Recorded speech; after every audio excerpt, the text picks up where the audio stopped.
मित्रों नमस्कार। आज हम बात करना चाहेंगे कि शक संवत क्या है और ईसवी सन क्या है। ये दोनों ही समय की गणना के एक सिद्धांत को मानते हुए और समय की गणना है। जो ईसवी सन है वो ईसा मसीह के जन्म की तारीख से आरंभ किया गया है। ईसा मसीह की जन्म की जो तारीख है वो 1 जनवरी मानते हुए और उसकी गणना की गई है। और जो वर्ष की गणना है वो 365 में की गई है कि पृथ्वी सूर्य का चक्कर 365 दिन में लगा लेती है, इसलिए और वो 365 दिन के को वर्ष मान करके 12 भागों में बांट करके जनवरी से दिसंबर तक 12 महीनों के नाम रखे गए हैं। इसके अलावा हर 4 साल बाद एक दिन बढ़ जाता है, क्यों कि थोड़ा सा अधिक समय लगता है 365 दिन से, तो 4 साल बाद ये 6-6 घंटे होकर के और कंप्लीट हो जाता है। तो हर 4 साल बाद में और फरवरी में एक दिन बढ़ा दिया जाता है, फरवरी 29 दिन की होती है ना। अब बात ये आती है कि जो ईस्वी कैलेंडर है इसे ग्रेगोरियन कैलेंडर कहते हैं और ये पूरे विश्व में माना जाता है। तो इसका पीछे भी कारण ये है कि एक समय ऐसा था कि अंग्रेज़ों का जो राज्य था विश्व के अधिकतर देशों में था और उन्होंने अपनी संस्कृति को और अंग्रेजी भाषा को सब जगह लागू किया, और इसी कारण से और विश्व के अधिकतर देश इस कैलेंडर को मान्यता देते मानते हैं। और यूएनओ ने भी इस कैलेंडर को माना है। तो विश्व में ये कैलेंडर माना जाता है, सभी देशों में मानते हैं। अब दूसरी बात आई कि शक संवत क्या है।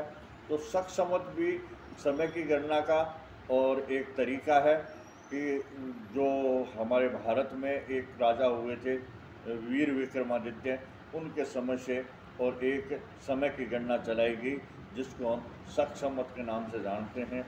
ये जो शक संवत है जो ईसवी सन है इससे 57 साल पहले माना जाता है, अर्थात हम 57 साल आगे चल रहे हैं, है ना। हमारी जो गणना है इनसे 57 साल आगे है। अब बात ये आती है कि हमने इसको और 360 दिन में पृथ्वी का चक्कर पूरा मानते हुए और एक वर्ष की गणना की और फिर इसको 12 भागों में डिवाइड करके और अलग अलग महीनों के नाम रखती है। लेकिन हमारे इसमें चक्कर ये पड़ता था कि हर बार ये जो 15 दिन जो घट जाते थे उसके लिए हमने तिथियां तोड़ करके और हर 1 साल बाद 1 साल बधिक मास बना करके और इस गणना को पूरा कर दिया है। तो हाँ, है ना। तो ये जो दोनों ही में एक बात का ध्यान रखा गया है दोनों ही पद्धतियों में कि पृथ्वी जो सूर्य के परिक्रमा करती है उस अवधि को एक वर्ष माना गया है, और जो समय कम ज़्यादा लगता है उसको आगे के वर्षों में आगे के दिनों में बढ़ा करके और उसको पूरा किया गया है।